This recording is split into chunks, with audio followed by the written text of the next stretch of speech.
Bonjour très chers membres et bienvenue dans une nouvelle édition de HJ Global News. En début d'année, Dr Yoon Young-go, directeur du siège international, et son équipe ont effectué une tournée en Afrique, un continent qui jouera un rôle primordial dans la Providence. La tournée avait pour objectif principal de promouvoir le sommet africain 2023 ainsi que la vision d'un monde céleste unifié tant désiré par Dieu et les vrais parents. Dans cette édition de HJ Global News, nous reviendrons en long et en large sur cette tournée africaine. Après avoir proclamé le jour de la fondation en 2013, la vraie mère a suivi un cours providentiel à l'issue duquel elle a restauré 7 nations, un continent et 7 groupes religieux. Elle a tout particulièrement déversé sa dévotion et son amour en Afrique où la spiritualité est très présente. C'est ainsi que s'est tenu le premier sommet africain en janvier 2018 au Sénégal sous la présence effective de la vraie mère et du président sénégalais Macky Sall. Ces sommets continentaux se sont poursuivis durant 2 ans avec 2 sommets en Afrique du Sud dans les villes du Cap et de Johannesburg, un sommet à Sao Tomé et Principe et un sommet au Niger. À partir de 2016, 6 associations sœurs de la FPU ont vu le jour, notamment l'AIPP, l'AIPD ou encore le CISP. Grâce à leurs contributions, des sommets continentaux et de grandes cérémonies de bénédiction se sont tenus en Afrique, permettant ainsi à la vraie mère de conclure son cours providentiel de 7 ans par une grande victoire. Sur cette base, elle a célébré son 77e anniversaire et le centenaire du vrai père et a également présidé le sommet mondial 2020 qui prônait une Corée céleste unifiée et un monde céleste unifié. Après cela, il y a eu le lancement du deuxième cours providentiel de 7 ans qui a débuté avec 21 mois d'activité pour une Corée céleste unifiée. Et malgré la pandémie de Covid-19 qui a mis le monde entier à l'arrêt, les efforts visant à réaliser la vision d'un monde de paix se sont poursuivis sans cesse. Ils ont donné lieu à la création de la plateforme en ligne PeaceLink sur laquelle ont été diffusés en direct les rassemblements d'espoir qui ont présenté un nouveau concept de sommets internationaux. Au total, 7 rassemblements d'espoir se sont déroulés jusqu'ici.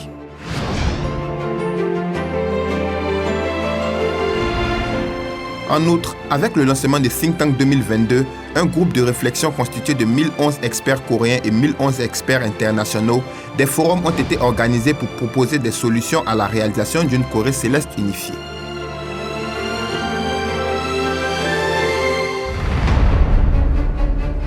Par ailleurs, lors du sommet sur la paix dans la péninsule coréenne 2022 qui a vu la participation d'anciens et actuels chefs d'État et de gouvernement de 157 pays diplomatiquement liés aux 2 Corées, il y a eu l'adoption de la déclaration de Séoul en faveur d'une Corée céleste unifiée, s'appuyant sur le motif « un territoire, un peuple et une culture ». En août 2022, lors du sommet mondial et de la conférence internationale sur le leadership, la déclaration de Séoul a été proposée sous la forme d'une charte universelle de paix prônant la construction d'un monde céleste unifié. Elle s'appuie sur un motif plus large, à savoir une terre, une humanité et une culture.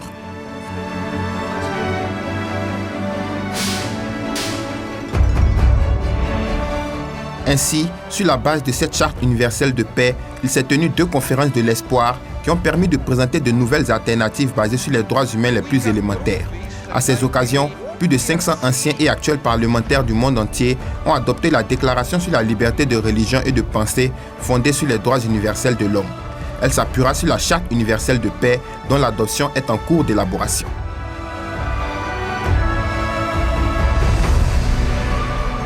Par ailleurs, pour permettre aux jeunes d'apporter une contribution significative à la réalisation d'un monde de paix durable, 30 ministres de la jeunesse des pays membres de la CENSAD, avec à leur tête son secrétaire exécutif Brigi Raffini, se sont rendus en Corée en août 2022 pour le lancement historique d'un nouveau projet d'espoir pour la jeunesse.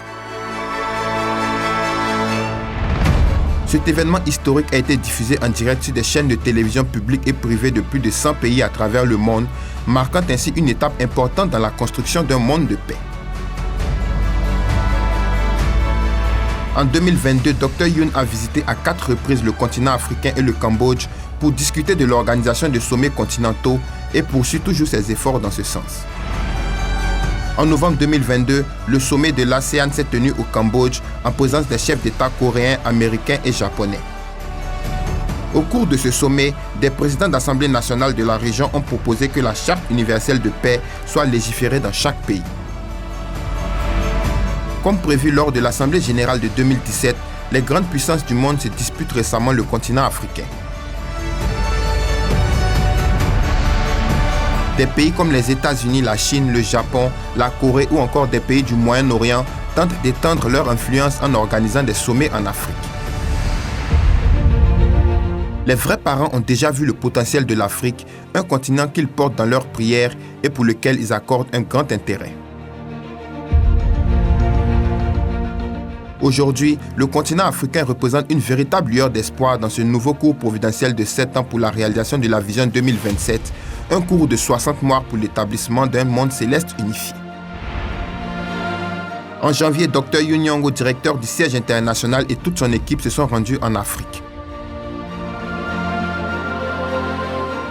Le 7 janvier, ils ont assisté à la plénière d'ouverture de la conférence internationale sur le leadership ALC 2023 qui s'est tenue à Maputo au Mozambique. L'événement a été marqué par la cérémonie de lancement du comité d'organisation du sommet africain 2023. Le programme a débuté avec le discours de bienvenue de Mme Cathy Rigney, chairwoman de la FPI Afrique. Il a été suivi des discours de félicitations de plusieurs personnalités représentant les 6 organes de Think Tank 2022, notamment Philima Oswaze, ministre adjoint de la Justice du Mozambique, Goodluck Jonathan, ancien président du Nigeria, Brigitte Raffini, secrétaire exécutif de la CENSAD, Dan Burton, co-président de l'IPP, Jim Rogers, conseiller de la FPU, et Tom McDavid, directeur du Washington Times. Dr Yoon a ensuite prononcé une allocution spéciale dans laquelle il a annoncé le lancement du comité d'organisation du sommet africain 2023. The Africa Summit 2023 will bring together head of state, parliamentarians, religious and spiritual leaders, youth leaders, business leaders, media leaders, and academicians to propose a new model for the world and the UN. This Africa Summit 2023 will also include continental-level unions, such as the ASEAN Union and other unions from Europe, the Africas, Oceania, and so on. The continent of Africa will be the driver, the model for the heavenly unified world, and shining light of hope for all the world. Le comité d'organisation du sommet africain 2023 sera présidé par d'anciens et actuels chefs d'État et de gouvernement du continent africain, notamment le président sénégalais Macky Sall, le président des Comores Azali Assoumani et l'ancien président nigérien Muhammadu Buhari. Le 18 février 2023, le président comorien Azali Assoumani a remplacé le président sénégalais Macky Sall à la tête de l'Union africaine lors du 36e sommet de l'organisation qui s'est tenu à Addis Abeba, la capitale de l'Éthiopie.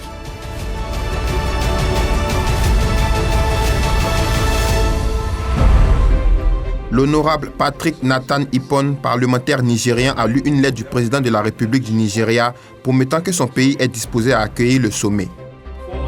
Cheikh Mansour Diouf, représentant du calife général des Mourides au Sénégal, a ensuite lu une lettre du président sénégalais confirmant la participation de ce dernier au sommet africain 2023.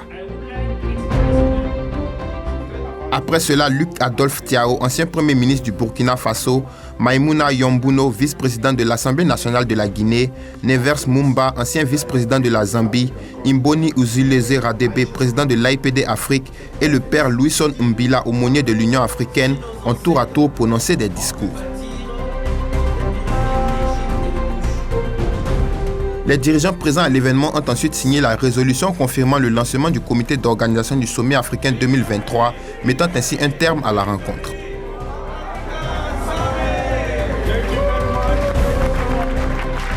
Par ailleurs, plus de 100 personnes ont assisté sur place à la cérémonie et plus de 1500 personnes de 27 pays l'ont suivi en ligne.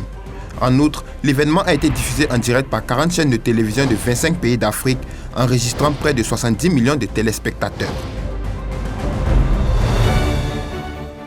Le dimanche 8 janvier, plus de 500 membres et ambassadeurs de paix ont assisté à la cérémonie d'inauguration du centre Yojong Peace. En prélude à la cérémonie, Dr Yoon Nyongo a visité l'église du prophète Radebe où il a reçu un accueil chaleureux. Le prophète Radebe entend conduire des cultes conjoints interreligieux africains sous le thème de la spiritualité universelle. Et c'est dans ce sens et à cette fin que s'est tenue la cérémonie d'inauguration du centre Yojong Peace.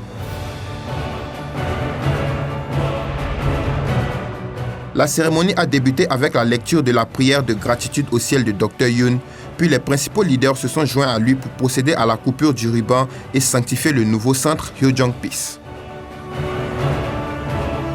L'enseigne du centre a été dévoilée, puis les participants ont effectué une visite du bâtiment. Tous les participants se sont ensuite réunis dans le grand hall pour poursuivre la cérémonie. Ils ont exprimé par de ferventes et sincères prières leur désir ardent de voir le centre devenir un havre de paix, un sanctuaire interreligieux et un centre qui servira de base aux efforts en faveur de la paix en Afrique.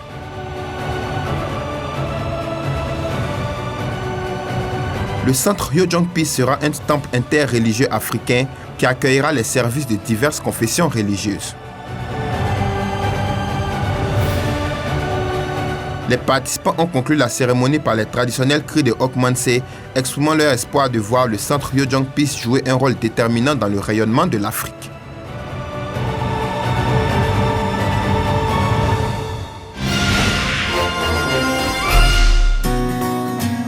La conférence pour le lancement de la table ronde internationale des aînés pour un monde céleste unifié s'est tenue sous le thème « La vision et le rôle du Conseil des aînés pour la réalisation d'un monde de paix durable ».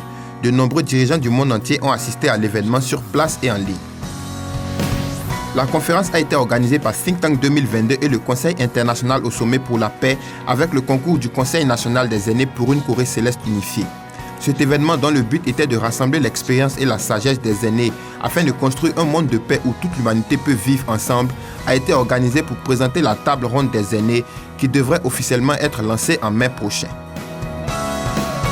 Lors de la conférence, Yusuf Gilani, ancien Premier ministre du Pakistan, Maithripala Sirisena, ancien président du Sri Lanka, et Parmanandja, ancien vice-président du Népal, tous présents sur le lieu de l'événement, ont prononcé de précieux discours sur la création de la table ronde internationale des aînés. En outre, Lee Sang-hoon, président du Conseil national des aînés, Kim Mo-hil, président de l'Association coréenne des personnes âgées, et M. Cho Man-woong et Yoon Jong-no, co-président du Conseil national des aînés pour une Corée céleste unifiée, ont tour à tour prononcé des allocutions. Pour conclure l'événement, il y a eu la cérémonie de nomination des membres coréens du comité de promotion de la table ronde internationale des aînés.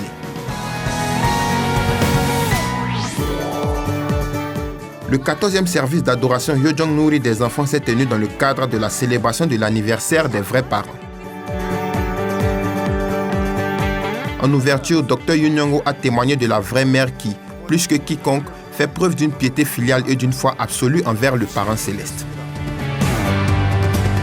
14 enfants représentant les 133 personnes ayant célébré leur anniversaire en janvier et en février se sont ensuite présentés sur scène pour une petite célébration. 21 enfants parmi les 33 qui entreront au collège cette année se sont également présentés sur scène pour recevoir les félicitations de l'audience. Lors du discours Hyojong, une fillette de l'église de Kangdong a partagé ses impressions sur la visite de la vraie mère sur l'île de Gorée en 2018 après avoir lu son autobiographie. La séance de Hoondok a été conduite par le couple du révérend Im Jong-hyuk, directeur du département des leaders d'église, qui a lu un conte pour enfants sur la naissance de la vraie mère. Il y a ensuite eu la pièce théâtrale intitulée Grand-maman, l'épouse du ciel, qui a également mis en lumière les circonstances de la naissance de la vraie mère.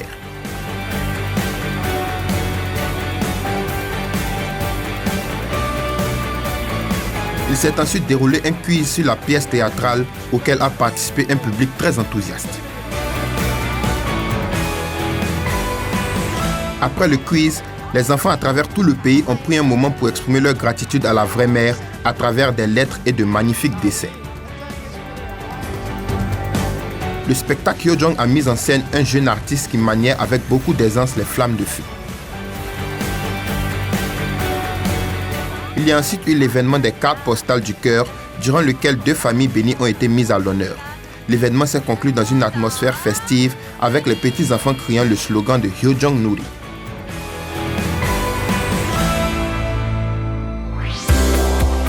Le siège international a organisé à l'Institut de formation Chonbo un séminaire de formation de 4 jours à l'endroit des enseignants du principe divin.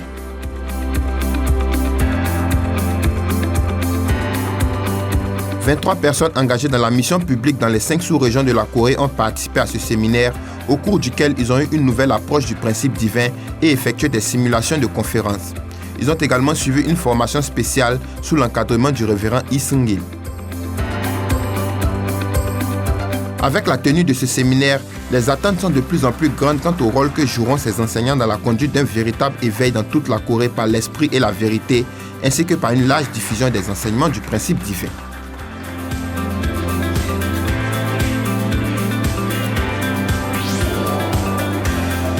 Un programme d'éducation des familles ayant enregistré la participation de plus de 100 personnes a récemment eu lieu au Bénin dans le cadre des activités des messies tribaux. Le programme avait pour thème la non-ingérence de Dieu dans la responsabilité humaine. Il a permis de mettre l'accent sur la restauration par l'indemnité et la part de responsabilité humaine au regard de la vie de Jésus et des vrais parents.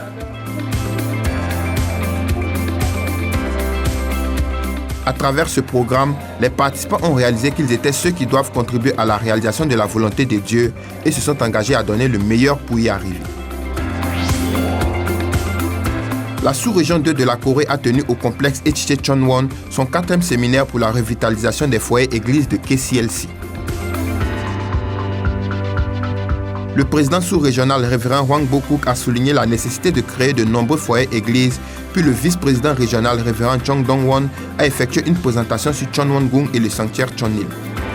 À l'avenir, les activités de KCLC serviront à sensibiliser les pasteurs et les fidèles chrétiens sur la signification et l'importance des foyers églises. Par ailleurs, l'Assemblée générale de KCLC de la sous-région 2 est prévue pour le mois d'avril prochain. L'Académie des professeurs pour la paix mondiale PWPA et CAP Los Angeles ont organisé une conférence qui avait pour thème « Envisager le cadre de vie de demain ». Le professeur Thomas Selover a souligné que Dieu n'a pas offert ce bel environnement aux hommes pour les regarder le détruire, appelant notamment tous les participants à être les acteurs d'un changement positif. CAP a ensuite présenté une vidéo sur le discours du vrai Père lors de la 6e conférence de PWPA qui a fortement inspiré les participants. Le programme s'est poursuivi avec des sessions de discussion en groupe sur le thème de l'événement.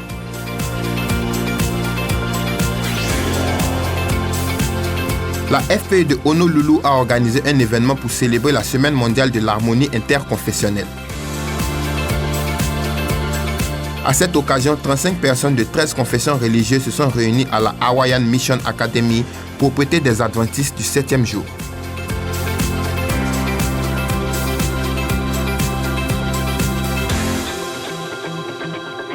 Le programme s'est conclu avec des paroles du vrai Père et de magnifiques chants. La Semaine mondiale de l'harmonie interconfessionnelle a été célébrée partout en Europe, notamment au Bélarus, en Moldavie, en Russie et en Norvège. Il y a notamment eu un pèlerinage dans une ville où différentes communautés religieuses vivent en parfaite harmonie, des échanges interculturels, des interviews de leaders religieux ou encore une grande rencontre de prière pour la paix dans une grande mosquée en Norvège où plus de 300 chrétiens, hindous, sikhs, musulmans et bouddhistes ont tous exprimé leur espoir de paix par de ferventes prières.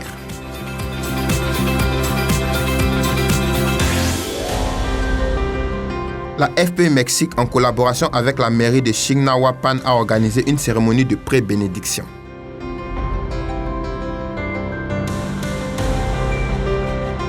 Le thème de l'événement était créer des communautés de paix à Chignahuapan à travers le renforcement des familles. Profitant du mariage de masse de 30 couples organisé par la mairie à l'occasion de la Saint-Valentin, la FPE a saisi l'occasion pour tenir une cérémonie de pré-bénédiction à laquelle 100 couples ont pris part, notamment le couple du maire Lorenzo Rivera Nava.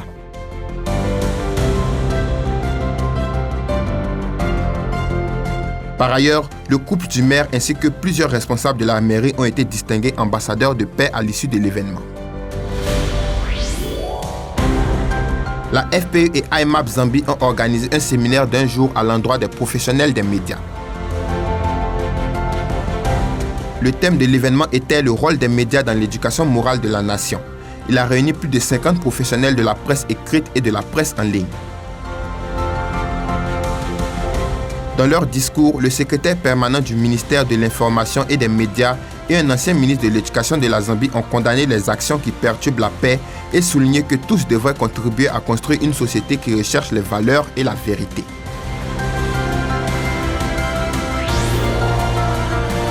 En Corée, des passages de ceinture de Tongil-Mudo ont eu lieu à Sonak UPA et à Sunmun UPA. 24 étudiants de la 10e promotion de Sonak UPA et 55 étudiants de la 3e promotion de Sunmun UPA ont participé à l'événement. Grâce à un entraînement collectif continu, ils ont développé leurs aptitudes dont ils ont fait montre durant le passage de ceinture. Les étudiants de Sonak UPA ont pu obtenir leur ceinture noire après un an de formation et 48 étudiants de Sunmun UPA ont acquis leur ceinture verte.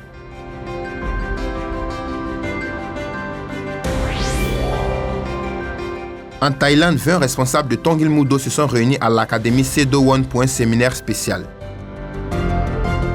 Sedo-Won a été établi par les vrais parents sur tous les continents comme un centre de formation qui promeut la paix dans le monde. L'Académie Sedo-Won de Thaïlande a été créée par Maître Sok Juno à Chiang Mai le 24 mars 2014. Elle avait interrompu ses activités en raison de graves inondations et de la pandémie de Covid-19, mais a récemment réouvert ses portes grâce aux efforts des jeunes pratiquants de Tongil-Mudo et de la Fédération des familles. Toutes les personnes désireuses de réaliser l'espoir des vrais parents et la vision de Maître Sok Juno profiteront des installations de l'Académie pour éduquer et former des jeunes déterminés à créer un monde meilleur et à répondre aux grandes attentes de la vraie mère.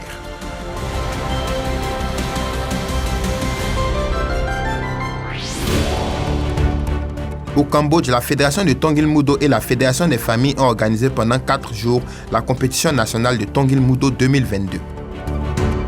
Parmi les invités de marque figuraient le secrétaire du ministre des Cultes et des Religions et le vice-ministre de l'Éducation, de la Jeunesse et des Sports du Cambodge.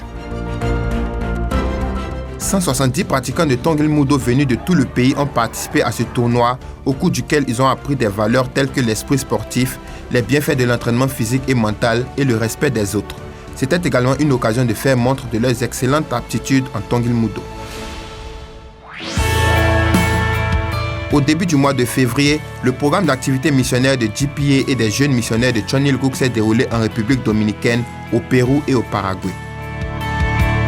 Ils ont participé à diverses activités telles que l'exploration de l'environnement naturel, des échanges culturels, le témoignage sur les campus, le fundraising ou encore des programmes artistiques qui leur ont permis d'approfondir leur relation de cœur avec Dieu.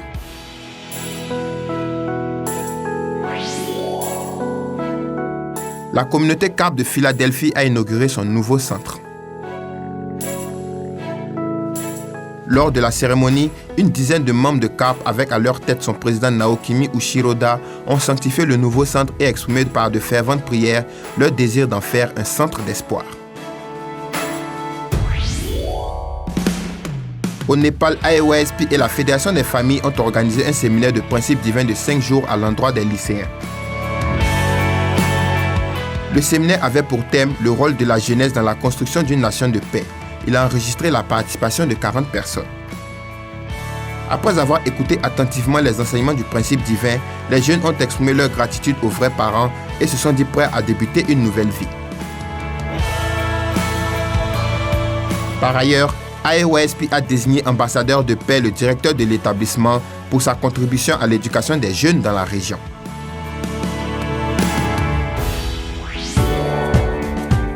En Europe, plus de 600 membres de Russie et de Bélarus ont participé en ligne au grand dieu spirituel Yojong Chonbo. C'était une occasion pour eux de vivre une expérience spirituelle unique.